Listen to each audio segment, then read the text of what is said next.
근데 그 박정희와 김종필의 만남이 정말 중요할 것 같은데 네. 여기 둘은 어떻게 만나게 된 거죠? 김종필이 육군 정보국으로 배속 받으면서 만나게 됐습니다. 그때 배속 받을 때 상관은 이후락이었습니다. 그래요? 네. 그러니까 이후락 씨는 1950년대부터 해가지고 군 정보국의 제일 이 책임자로 쭉 활동을 해왔던 분이에요. 근데 그 밑에 딱 들어갔는데 보니까 박정희가 문관으로 있었던 거예요. 문관이라 하면 옷을 벗은 상태. 그렇죠. 그러니까 이제 여순 사건 때 그 사실 박정희 대통령이 그 당시에 남로당의 군내 총책이었거든요. 제일 책임자였어요. 야, 희한한 거야. 남로당이 집권하면 육군참모총장이 될 사람이 박정희였던 거예요? 국방부 장관이 됐을 수도 있고요. 합참의장이 됐을 수도 있고요. 그랬는데 어쨌든 근데 이제 사실 잡힌 거는 김종석 씨라고 해가지고 이 사실은 육군 내도 굉장히 촉망받던 군인이 있는데 알고 보니까 이 양반도 남로당이었던 거예요. 그러니까 이 사람들은 다 사형됐어요. 근데 이제 박정희 대통령은 사형 구형됐고 이제 논란이 있는데 사형 선고를 받은 건지 어쨌든 이 무기징역을 받은 건지 받았다가 이 양반을 이제 구해주는 게 백선엽 씨하고 거기 나오더라고. 그 다음에 하우스만이 구해줘요. 미군 사실 하사관인데 이 양반이 박정희는 살려야 된다. 딴 사람 다 죽여도. 왜 그렇죠? 왜? 그것도 썰이 많아요. 그건 나중에 박정희 편 한번 말씀드리겠습니다. 얘기가 길어져요. 너무 궁금하다. 그때가 언제쯤이에요? 6.25 이게 49년입니다. 전에. 네. 그래서 일단 거기서 구명은 됐는데 군복은 입힐 수가 없으니까 전역을 시키고 그 민간인 신분으로 와서 일해라. 그렇죠. 그게 이제 문관이잖아요. 되게 중요한 게 뭐냐면 공산당에 대한 정보를 가지고 있는 거예요, 박정희가. 그러니까 군 정보국으로 데려온 거죠. 그래서 군내에 있는 공산주의 세포들도 해야 되는 거고 북한의 군사 전략이 어떤가도 분석을 해야 되고. 아이고. 그러니까 지금 그런 게 있잖아요. 간첩들이 내려왔을 때 이 중에서 이 뭐라 그래요? 전향한 사람들을 우리도 정보부에 넣어가지고 그렇죠. 이 사람들한테 정보 다 받거든요. 근데 똑같은 시기예요. 그러니까 JP가 똑똑하니까 너 정보국으로 가라. 야전 가지 말고 정보국 가라. 정보국 딱 갔는데 박정희가 있었던 거예요. 잠바 입고 있었던 거예요. 그렇죠. 민간인으로. 네. 그런데 이제 6.25 전쟁이 터지면서 군의 숫자가 모자라니까 다시 군을 복귀시켜준 겁니다. 박정희를. 근데 그때 이제 이 49년 50년에 그 정보국에 모여서 세미나를 했다는 거예요. 거기서 북한에 대해서 세미나를 하고 소비에트 경제. 어떻게 이 소비에트라고 하는 나라가 1917년에 혁명을 할 때는 유럽에서 제일 못 살던 나라가 1945년에 세계 최강 국가가 됐냐. 그럼 도대체 이 소비에트의 경제 시스템은 뭐냐. 이런 거 공부한 거예요. 거기서 모여가지고. 박정희 문관 김종필 중이 뭐 그렇죠. 이렇게 해갖고. 그랬는데 이제 박정희가 다시 복귀를 하면서 더 위로 온 거죠. 더 위로 와가지고 둘 관계가 굉장히 좋았는데 이제 어느 날 박정희가 내 조카 어떠냐. JP가 좋습니다.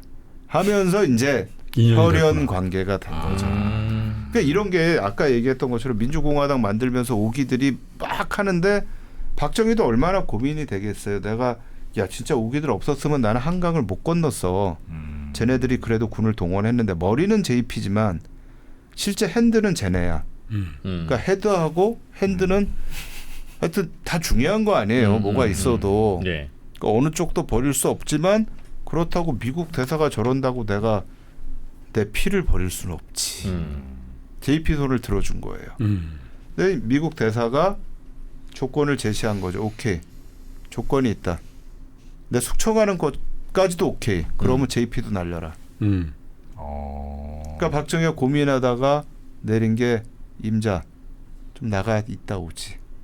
조용해질 때까지. 그러니까 그거는 박정희의 1차 외유는 박정희의 토사구팽이라고 보기는 어렵군요. 아닙니다. 토사구팽 아닙니다. 외압에 의한 강제 외유. 그럼요. 그 당시 상황에서는요. 박정희가 민주공화당을 장악할 수 있는 능력이 없어요. JP가 만들었기 때문에.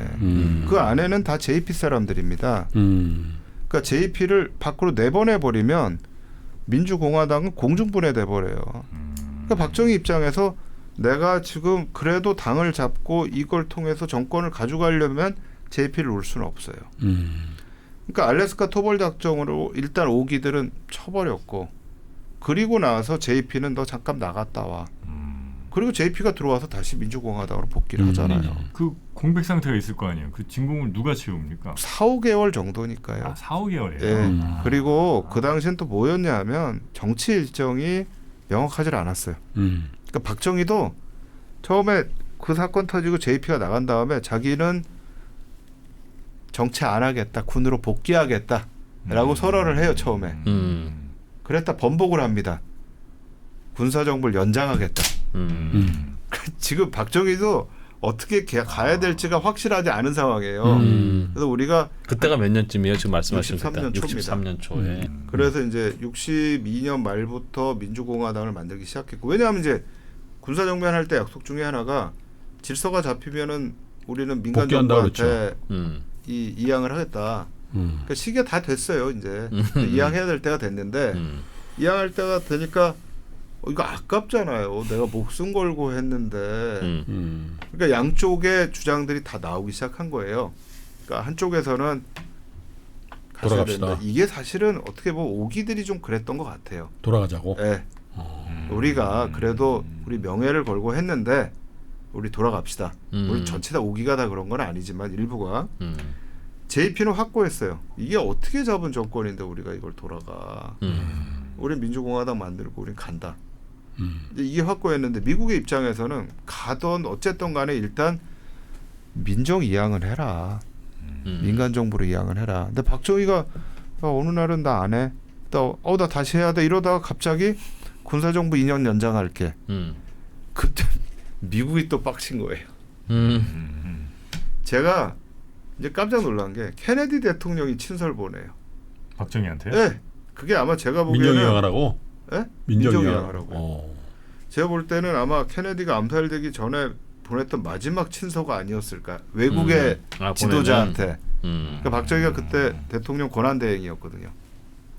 그러니까 이제 그거를 보내면서 거기에 민정이양 안 하면 한국과의 모든 관계 끊어버리겠다.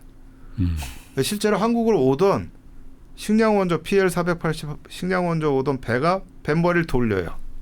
안 와요. 그러니까 굉장히 강력한 경고를 한 거예요. 나중에 1972년에 그 당시에 조한묵 대사였던 하비브가 한국과 미국 사이에 가장 사이가 안 좋았을 때 3가지 얘기하는데 그 중에 하나가 요 민정이양 번복한 때입니다. 근데 그만큼 미국은 이걸 굉장히 심각하게 생각을 했어요. 그리고 이것도 미국이 보기에는 이거 JP 작품이에요. JP가 나가 있는데도. 그러니까 지금 박정희 마음이 이랬다 저랬다 박정희가 내가 민주공화당으로 가야 되느냐 딴 당으로 가야 되느냐 이것까지 고민하는 때였기 때문에 JP가 나가 있다 그래서 민주공화당 내에서 누가 다른 사람이 잡거나 할 수 있는 상황이 아닙니다. 그리고 이제 돌아와서 다시 이제 민주공화당의 권력을 확실하게 장악하고 박정희 대통령 만들고 그리고선 민주공화당 책임자로 가는 거죠. 근데 이렇게 뭐 드라마나 또 뭐 이렇게 정치했던 저도 이제 기억이 있으니까 박정희 대통령에 대한 기억도 조금 있고 JP에 대한 기억은 굉장히 많고 근데 두 사람이 제가 보기에도 성향이 굉장히 많이 달랐던 것 같거든요. JP는 오히려 약간 뭐라고 해야 되나 약간 낭만주의자적인 어떤 그런 그런 게 있었다 하면은 이제 외모나 뭐 이런 것들도 굉장히 좀 다른 스타일이고 그냥 어떻게 두 사람이 이렇게 연을 맺고 이렇게 진짜 혁명을 같이 하게 됐을까요? 가족 관계가 되고 저는 그 가족 관계였기 때문에 가능했다라고 생각을 해요. 서로 성격은 되게 안 맞았는데 성격이 약간 보완되는 측면이 있었던 것 같아요. 그러니까 사실 JP는 항상 얘기하는 게 자기는 소위부답이다. 웃으면서 뭐 답하지 않는다. 그러니까 뭐 우리가 염화미소 이러잖아요. 뭐 얘기하느니 나는 그냥 웃겠다라고 하는 게 이제 JP가 항상 얘기를 하는 건데 실제 상황을 보면 JP는 어떤 일이 있을 때 딱 얘기하고 그 길로 가는 사람이에요. 그냥 결단을 해서. 근데 박정희 대통령이 이렇게 보면 자기 생각이 있을 때 그걸 겉으로 드러내질 않아요. 안에 그냥 가지고 있어요. 그리고 상대방이 그걸 읽어주길 원해요. 그래서 읽어주면서 그 얘기를 해주길 원해요. 근데 어떻게 보면 JP는 박정희의 마음을 알아요.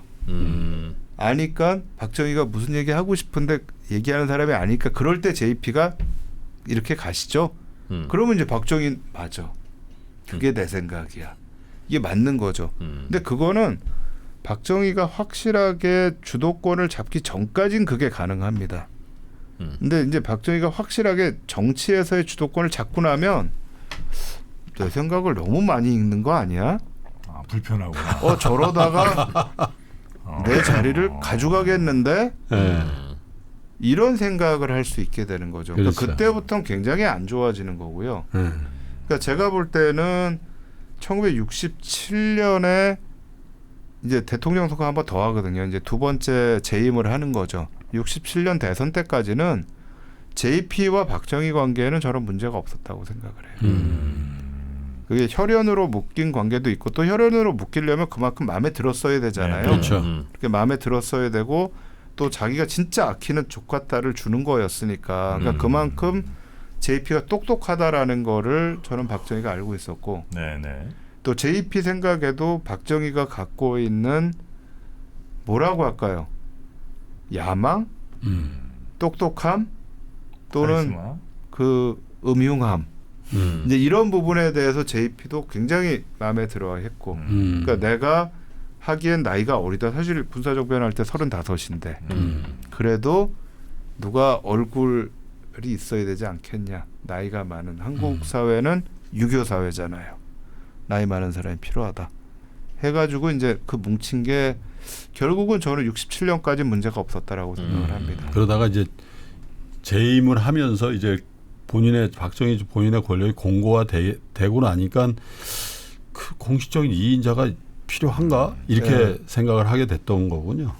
3선에 가는 게 문제가 된 거죠. 네. 그러니까 67년에 재선을 하고 나니까 박정희 본인은 얘기는 그겁니다. 그러니까 뭐 본인이 얘기를 하진 않았으니까 본인의 얘기들을 들은 사람들을 종합을 하면 본인은 얘기를 안 했는데 내심 원하고 있었던 게 한 번 더 해야 되겠다. 근데 그때 헌법이 4년 중임제였거든요. 그렇죠. 2번 하면 끝이에요. 3번을 못 하는 거예요. 그럼 3번 하도록 헌법을 고쳐야 되잖아요. 근데 문제는 이제 67년 선거를 할 때부터 저는 박정희가 그 생각이 있었다라고 생각을 하는 게 67년의 국회의원 선거가 대한민국 역사상 가장 심한 부정선거 중에 하나가 67년 국회의원 선거예요. 아, 그래요? 왜냐하면 개헌을 위해서는 국회의원 3분의 2선이 필요하거든요. 개헌선. 네. 오죽 이 부정선거가 심했으면 민주공화당에서 자기 당 의원 당선 의원 8명을 제명을 시켜요. 자당 의원들. 네. 부정선거 때문에요. 그러니까 스스로 인정을 한 거예요. 그때 학생들이 엄청나게 들고 일어나거든요. 부정선거 때문에. 근데 그때 국민들은 몰랐어요. 왜 이렇게 했을까? 근데 그 속에는 3분의 2선을 확보하는 게 필요했었고 그걸 위해서는 부정선거를 할 수밖에 없었던 상황이었어요. 그래서 확보했어요? 했죠. 했습니다. 그런데 이제 사실 JP는 다음이 자기잖아. 그러니까. 내가 내 머리에서 혁명도 나왔고 내가 지금 이 경제개발 계획 이 그다음에 민주공화당 만드는 것부터 해서 다 했는데 본인도 40대 됐고. 네. 이제 2번 했는데 63년에 한 번 되시고 바톤 터치하면 딱 맞는데. 그렇죠. 67년에 한 번 하시고 그다음 71년인데 사실 JP만 그랬던 게 아니고 JP를 말씀드렸던 공화당에서 막 지지했던 사람들이 막 보기에는 다음엔 JP. 그럼 나도 어떤 자리에 가야 되겠는데 뭐 이런 뭐 생각도 있고 또 처음에 민주도 공화당을 만들 때 JP는 굉장히 진보적이었거든요. 그러니까 그 생각에서 우리가 진짜 한국 사회를 어디 이쪽으로 한번 가보자라는 생각을 하는 어떤 그런 생각 속에서 JP가 가야 된다라고 하는데 삼성 개헌이 딱 나온 거잖아요. 그럼 당연히 이제 JP는 반대를 했겠네요. 아니면 그렇죠. 반대했죠.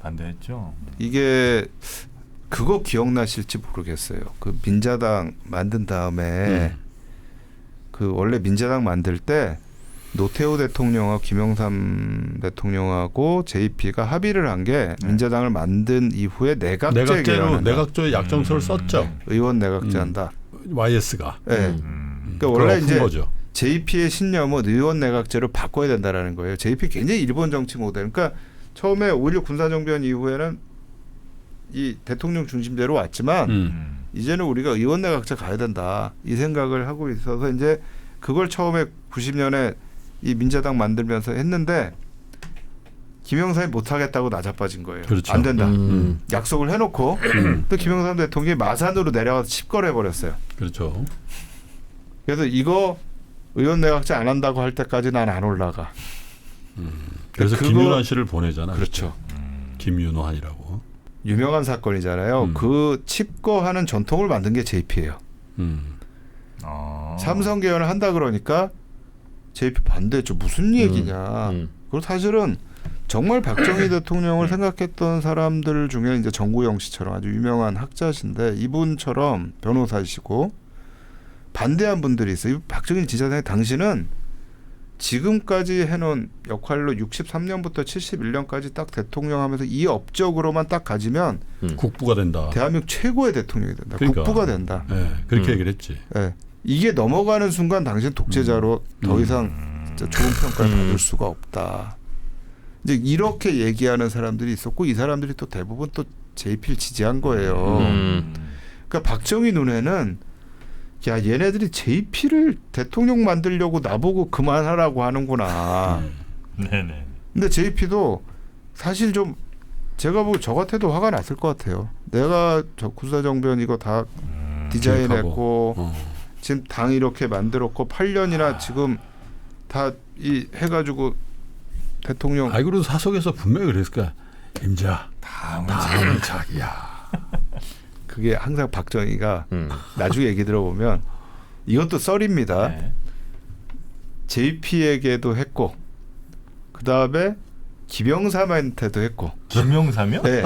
그 75년에 영수회담이 있었어요. 근데 왜 그때 영수회담이 있었냐면 75년에 남베트남이 패망을 합니다. 그리고 나서 긴급조치 구호를 선언을 해요. 그러니까 굉장히 그때 엄혹한 상황이었는데 영수회담을 하고 나서 원래 김영삼이 유신 이후에 선병야당 내세우면서 유신을 정면으로 들이박았었거든요. 근데 75년 영수회담 이후에 조용해져요. 아무 말도 안 하고 지내요. 근데 왜 그랬냐? 영수회담 때 임자 다음 임자 차례 아니야라고 얘기했다는 썰이 있어요.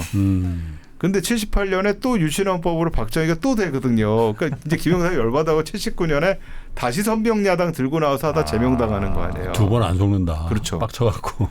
근데 이제 JP도 분명히 그게 있었을 거예요. 근데 JP가 그때 나는 삼성개헌 반대하고 부산에 집거합니다. 왜 부산을 갔죠?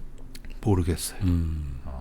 부산에 호텔에 가서 호텔에서 바둑 두고 있습니다. 계속. 근데 박정희는 올라오라고. 나 안 간다. 난 당 모든 걸 내가 뭐 당의장, 당대표 다 난 그만두고 한일 의원연맹 회장 이것도 안 하고 나는 바둑만 두겠다. 이제는 정치 안 하겠다. 이건 초강술 둔 거예요. 그러니까 사실 거기서 YS가 배운 게 아닐까. 그 생각을 합니다. 나중에 마산 간 게. 그래서 어쨌든 그래가지고 하는데 이제 불러오죠. 불러와서 하는데 사실 JP 입장에서는 이게 자기가 정권을 잡는 문제도 있지만 사실은 민주공화당 만들면서 자기가 데려왔던 자기 사람들 있잖아요. 그렇죠. 진짜 우리가 한번 새로운 사회 만들어 보자. 근데 새로운 사회 만들어 보자라고 했는데 사실 60년대 가는 거 보면 50년대보다는 그래도 뭐 경제도 성장하고 이건 있었지만 부정부패라든가 또 사실 중앙정보부 만들어놨는데 그 당시에 중앙정보부장 김영욱 씨 동기예요, 동기. 예, 이런 분들 들어가서 하는 게 거기서 정치 공작하고 돈 가지고 놀고 이게 야 이게 뭐 바뀌는 게 없구나. 그렇지. 이제 이런 좌절감들이 생길 때 71년 대통령 선거에서는 그래도 JP가 해서 뭔가 바꿔야 되겠다. 우리 한번 바꿔보자 하는데 삼성 개헌하겠다니까 반대로 가는 거죠. 그 당시에 박정희가 나이가 좀 너무 젊었던 것 같아. 대충 계산해 보니까 54세, 55세 이쯤 됐는데. 그렇죠. 형님 많이 하셨습니다. 이제 그만 좀 쉬세요. 그러면 그게 바로 김프로님 나이예요 지금. 그리고 지금 JP가 딱 정프로 나이야 지금. 아니 근데 그때는 우리나라 남자들의 평균 수명이 대충 60대 초중반이나 됐을까 했거든. 맞아요. 그러니까 그때 50대 중반이라는 거는 지금으로 70대 가까운 나이예요. 네. 그래도 체력은 비슷했을 거 아니야. 그때 장관들이 대부분 뭐 김용환 씨 이런 사람들 30대 장관들 많이 네. 나오고 했거든. 그러니까 50 그때 50대 체력이 지금 70대 체력이에요. 아, 맞아. 그랬어요? 그럼요. 그 정도 아니 사실 그때로 되면 30대 초반이에요 지금 내가. 저희가 나이로 보면은요. 오래오래 하십시오. 오래오래. 우리는 바둑이나 들어가자. 네. 버티다가 올라가야 결국 다시 올라갑니다. 예, JP가 벌어서 올라가긴 그런 게 해요. 약하더라. 예. 끝까지 YS는 다물고 그냥 끝까지 버티는데 JP는 버티다가 풀어. 대부분 풀어. 그죠? 그게 가족의 힘인 것 같아요. 우리 가족이다. 이게 그러니까 뭐가 있어도 박정희가 JP를 떨구고 난 다음에도 중요한 일이 있을 때는 JP하고 JP 사모님을 같이 불러서 유경수 여사하고 같이 밥 먹어요. 밥 먹으면서 얘기합니다. 뭔 일이 있어도 이후에 국무총리를 그만두고 75년에 국무총리를 그만두고 79년에 11.6 사건 날 때까지도 그 사이에도 가끔 부릅니다. 근데 물론 혼자 안 불러요. 부인 같이 부릅니다. 자기 조카 같이 불러서 가족 모임 비슷하게. 그렇죠. 그리고 이제 11.6 사건 이후에도 끝까지 청와대 안에서 빈소 지킨 게 JP하고 그렇죠. 네, 가족이니까. 네, 그 사모님이 지키거든요. 네. 뭐 이때도 그 얘기를 해요. 나중에 올라와서 JP가 고민을 하는 거예요. 내가 우리 처삼촌 손을 들어야 되나? 아니면 나를 저렇게 지지하고 있는 사람들 손을 들어야 되나? 이 지지하고 있는 사람들은 당에서 제명당해요. 나중에 다 제명당해요. 그런데 JP가 결국은 처삼촌 손을 드는 거예요. 그게 예춘호 씨 이런 사람들. 양순직 씨. 네. 전통 야당으로 가버렸잖아요. 그렇죠. 그 양순직 씨. 예춘호 씨는 아예 뭐 진보 정당까지 갔죠. 그러니까요. 네. 한겨레당이었나요? 거기까지 가셨고. JP의 측근이었는데. 네, 제일 측근이었죠. 양순직 씨도 제일 측근이었는데 신민당으로 가버리고. 나중에 신민당 갔다가 국민회의로 가죠. DJ 쪽으로. 사실 제가 보기에는 DJP가 가능했던 데는 양순직 씨의 역할이 저는 굉장히 컸을 거라고 봅니다. 근데 이분이 시작이 이 JP계에서 시작을 하거든요. 삼성계엄 반대. 근데 그때 이제 JP가 선택을 한 게 P를 선택을 하죠. 그러면서 이제 자기 지지자들은 사실은 다 떨궈져 나간 거니까 사실 저는 그때 JP가 저는 1인자를 포기한 거라고 생각을 해요. 이게 끝까지 싸웠어야 되는데 1인자가 되려면은요 자기 사람이 있어야죠. 근데 그거는요 치명적입니다. 나를 지지한다고 정치 생명까지 걸고 나를 지지하겠다는 사람이 있는데 거기서 내가 그 사람들을 포기하고 반대쪽으로 간다라는 거는 JP는 그때 이제 나는 1인자의 꿈은 버려야 된다라고 확실하게 정한 것 같아요. 근데 그 이후에도 늘 JP는 그 1인자가 되기 위해서 노력을 안 한 바는 아니나 결정적인 순간마다 2인자로 자리매김하면서 본인의 정치 생명을 연장해 왔잖아요. 네. DJP 연합도 마찬가지 선택이었던 것 같고. 그러니까 DJP 연합에서 1인자가 될 수 있는 방법은 사실 하나밖에 없어요. 의원 내각제로 바꾸면서 국회에서 의원들이 뽑은 총리가 되는 방법 하나밖에 없는데 그때는 사실 그게 IMF 경제위기 직후였기 때문에 JP도 그 얘기를 해요. 이게 의원 내각제로 가서 막 정부가 막 바뀌고 할 시기가 아니다. 이거는 지금 강력한 대통령이 밀고 나가면서 경제 위기를 극복해야 될 때다. 이런 얘기를 하거든요. 그래서 스스로 사실 포기한 거였고 저는 JP가 대통령이 될 수 있었던 1인자가 될 수 있었던 남아있던 유일한 기회는 서울의 봄이었다고 생각해요. 80년대 네. 박정희 사망 이후에. 그렇죠. 근데 두 가지의 옵션이 있었거든요. 하나는 박정희가 이제 이 12.6 때문에 죽고 나서 그 다음에 최규하가 대통령직을 이어받죠. 그리고 나서 바로 통일주체국민회의에서 선거를 합니다. 근데 그때 사실은 JP가 입후보를 할 수 있었어요. JP는 그때 뭐 했었어요? 공화당 안에 그냥 공화당의 당원이었죠. 뭐 특별한 직책이 없었어요. 적극적인 정치 활동을 한 건 아니고요. 네. 그런데 공화당에서 볼 때는 그 당시에 공화당을 이끌 수 있는 유일한 사람은 JP밖에 없었어요. 그러니까 박정희가 이제 저 11.25로 죽기 직전까지는 사실 JP가 막 활개치고 다닐 수 있는 상황이 아니었잖아요. 왜냐하면 박정희는 이제 그때 이미 독재의 길로 가고, 그죠? 근데 이제 박정희가 유고가 된 상태니까 그 주변에 있는 사람들을 세울 수는 없는 거고, 그래서 정치인들이 다 JP를 쳐다본 거지. 특히 공화당 쪽에서는. 근데 그때 약간 판단 미스를 한 것 같아요. 판단 미스를 한 겁니다. 그러니까 그때가 보면 이 민주공화당만 있었던 게 아니고 그때는 유신정오회라는 게 있었어요. 유정회라고. 네, 너무 잘 아시겠지만 국회의원을 대통령이 관제정당이죠, 관제정당. 예, 선출하는 거예요. 대통령이 임명하는 거예요.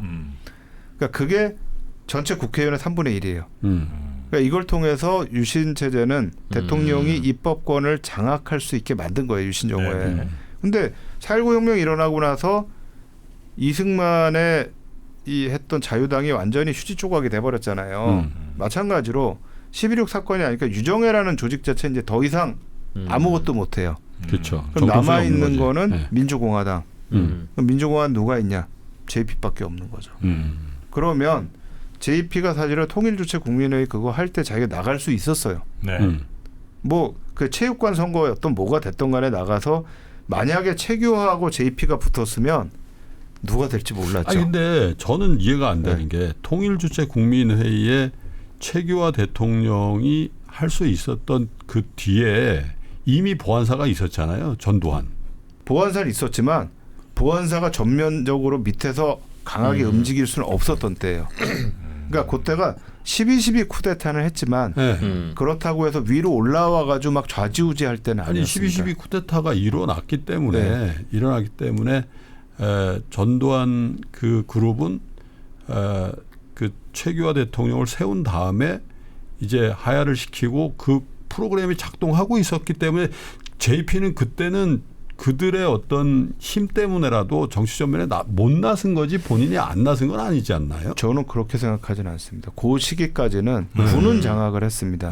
군을 장악을 해서 정승화를 몰아내고 이제 최규하 대통령한테 재가는 받습니다. 그거에 대해서 정승화를 구속시키고 뭐 이런 거에 대해서 재가는 받지만 그렇다고 해서 79년 말에서 80년 초까지는 물밑에서 움직이지 이걸 위에서 이렇게 좌지우지할 수 있는 상황은 아니었어요. 그러니까 물밑에서도 위에 움직이는 것들을 컨트롤은 못하는 상황이었다고 저는 생각을 해요. 근데 이건 또 이런 아이러니도 있어요. 박정희가 JP를 경제하는 방법 중에 하나가 박정희가 JP를 군을 못 가게 했어요. 군대를. 진짜 두려워했구나. 네, 너 가서 군 네 조직 만들지 마. 군대 내에서 너를 뭐 이런 거 만들지 마. 가기만 하면 조직을 만드나 봐요, JP는. 근데 JP를 보면 그렇게 JP를 따르는 사람이 많았어요. 그러니까 굉장히 매력적인 사람이었다라고 해요. 또 그렇기 때문에 그 오랜 기간 동안 정치를 할 수 있었던 거고. 근데 어쨌든 정치 진짜 오래 하셨네 생각해보니까. 오래 했죠. 거의 때부터 61년부터요. 2004년까지인가 했죠. 그러니까 45년. 네. 이분이 구선 의원입니다. 우리나라에서 맞아. 가장 국회의원을 여러 번 하신 분이고 2004년에 국회의원 됐으면 10선 의원의 기록을 유일한 기록을 갖는 건데 2004년에 떨어졌어요. 떨어졌어요? 안 하신 거예요? 그러니까 그 비례대표로 나갔나? 아마 그랬는데 안 됐어요. 아, 표 모자라서. 네, 그래서 그때가 제가 보기에는 1인자가 될 수 있는 유일한 기회가 아니었을까. 근데 저는 굉장히 큰 패착을 했다고 봐요. 근데 그럼에도 불구하고 저의 그냥 상상력으로는 12월 12일 날 전두환 그 그룹에서 보안사를 중심으로 해서 어떤 일이 되면 계엄사령관을 체포해버리잖아요. 그 공간에선 사실 계엄사령관이 군을 통과를 하면서 치안을 잡고 있고 그렇기 때문에 무력을 잡고 있는 사람이기 때문에 어떻게 보면 계엄하에서 정승화라는 그 권력이 있는 건데 그를 수사 목적으로 한다고 해서 그걸 연행을 하고 거기에서 반대하는 수경사령관 뭐 장태환 뭐 등등 그때 뭐 거의 내전 상황이었거든요. 맞습니다. 내전입니다. 근데 그 상황 6일 전이란 말이에요. 6일 전이니까 제 생각으로는 과연 그 상황에서도 전두환 그룹에서 뭔가 힘을 과시할 수 있는 그런 여건이 있지 않았을까? 아니 그거 갑작스럽게 나왔을까? 예, 아니 당연히 저는 올해 계획됐을 거라고 보고 힘은 있었지만 JP라는 사람의 치밀함을 보면은요. 12.12 쿠데타가 성공을 했다고 할지라도 최규하처럼 그렇게 무력하게 당하진 않았을 거예요. 그리고 군 내에도 어쨌든 JP의 인맥이 있고 이게 있잖아요. 박정희가 네. 아무리 못 가게 했다고 하더라도 8기 그럼요. JP를 따르는 사람들이 있고 그 밑으로 또 사람들이 있고 네네. 그다음에 이 아무리 뭐 전두환 노태우가 이렇다고 하더라도 군 선배 JP를 데리고 최규하처럼 다루진 못할 거예요. 그러니까 저는 사실 그때의 JP가 본인으로서도 1인자가 될 수 있는 마지막 기회였고 한국 사회도 사실 그때 JP가 1인자가 됐으면 또 다른 어떤 방향일지는 전 모르겠어요. 그러나 지금 경로와는 다른 방향으로 갔을 가능성은 있다. JP 사람들은 있었어요 그때 79년 뭐 이럴 때? 아 그럼요. 야. 그러니까 JP가 민주공화당의 유일한 후보였기 때문에 이 삼김이라는 얘기가 처음 나온 게 있대요. 그러니까 그 일주일 그지? 12월 6일부터 12월 22일 사이에 그 열흘도 안 되는 사이에 진짜 엄청난 일이 벌어진 거야. 대한민국이 엄청나게 바뀐 겁니다. 그죠? 근데 진짜 재밌다. 내가 최근에 한 그 방송 중에 너무 좋아하시는 거야. 내가 빠져 들어가네. 막 살아 있는 것 같아. 두 분은 좀더 식사 좀 나누시고요. 우리 시청자분들은 또 오래 80년대 보셨으니까. JP가 지금 또 우리 김프로님 나이대예요. 아 그런가요? 저는 40대 중반이신 줄 알았어요. 야. 자 그러면 이제 JP 이야기 중에 사실 오늘도 못 다룬 얘기가 많습니다. 아니 지금 사실 네. 전체 한 5부 중에 1부 정도밖에 못한 거예요. 아 진짜요? 그럼요. 왜냐하면 3당 합당서부터 그리고 또 일본과의 또 이런 그렇죠. 얘기도 또 빼놓을 수 없으니까 거기다 부정 축제자로 몰려가지고 제주도 감귤밥 다 압수당하고 또 보안사 끌려가가지고 후배들한테 또 치도건이 당하고 이런 얘기도 해야 되잖아요. 네. 그런 다양한 게 있었구나. 이야기들 또 JP의 리더십 이야기는 저희가 다음 시간에 교수님 모시고 다시 한번 좀 나눠보도록 하고요. JP 끝나면 또 현대사에 다룰 만한 분들이 많지 않습니까? 굉장히 많죠. 그분들 또 아마 시리즈로 또 나오게 될 것 같습니다. 자 오늘 저희와 함께 JP 재밌게들 들었슈. JP의 이야기 아주 흥미롭게 전해주신 우리 서울대학교 국제대학원 박태균 교수님 대단히 감사하고요. 다시 뵙겠습니다. 고맙습니다. 네, 감사합니다.